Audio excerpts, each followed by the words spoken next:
खतोदरा इलाके में unique hospital के पास एक मूर्तिकार के यहां मूर्तियां तोड़े जाने के मामला सामने आया।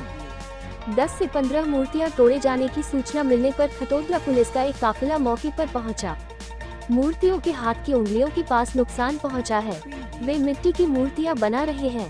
नमी भरे माहौल या मूर्तियों के पास होने के कारण हजारों लोग मूर्तियों को देखने आए होंगे और किसी का हाथ भी लगा हो सकता है, लेकिन खतोदरा पुलिस द्वारा गहन जांच की जा रही है।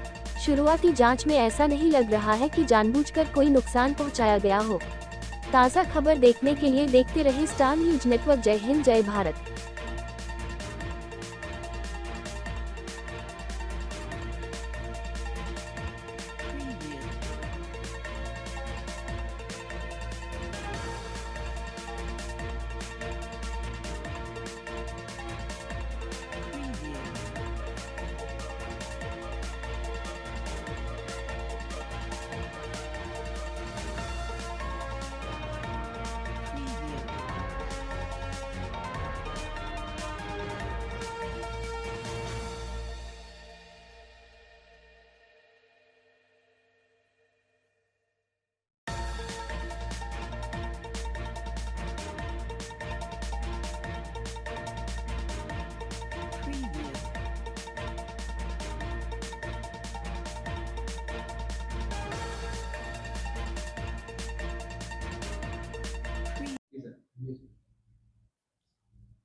મૂર્તિ ખંડિતનો મામલો સામે આવ્યો છે. શું છે સમગ્ર મામલો? પોલીસ તપાસમાં શું?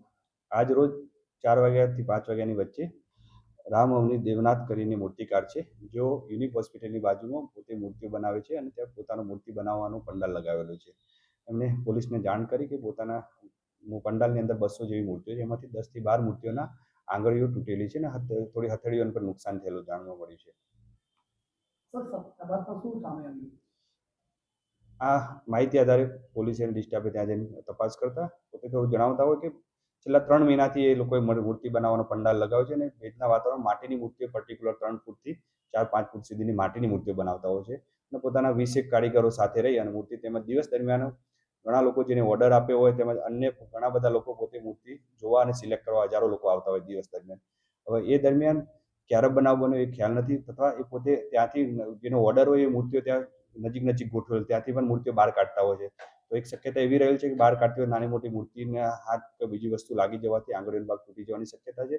તેમજ અન્ય કોઈ લોકો જોવા આવતા હોય, કોઈનો હાથ અડવાથી બાળકો સાથે જોવા આવતા હોય માટીની મૂર્તિ, તો ઇઝીલી તૂટી જવાની શક્યતા. આંગળીનો ભાગ છે જે સૌથી સોફ્ટ ભાગ હોય છે એ ભાગ જ તૂટેલો છે, એની પણ શક્યતા નકારી ના શકાય. છતાં પણ પોલીસે કોઈને ઇરાદાપૂર્વક તોડ્યું છે કેમ એ બાબતની પણ તપાસ કરી રહ્યા છે. પણ હાલ પ્રાથમિક તપાસ દરમિયાન એવું જાણવા મળ્યું છે કે બહુ નજીક મૂર્તિઓ ગોઠવેલી છે અને હજારો લોકો મૂર્તિઓ લેવા આવતા હોય એ દરમિયાન એક અલગ અલગ ભાગમાં ટોટલ 12 થી 15 જેવી મૂર્તિઓ અને આંગળીઓનો ભાગ અને હથેળીના ભાગનું નાના મોટું નુકસાન થયેલું છે.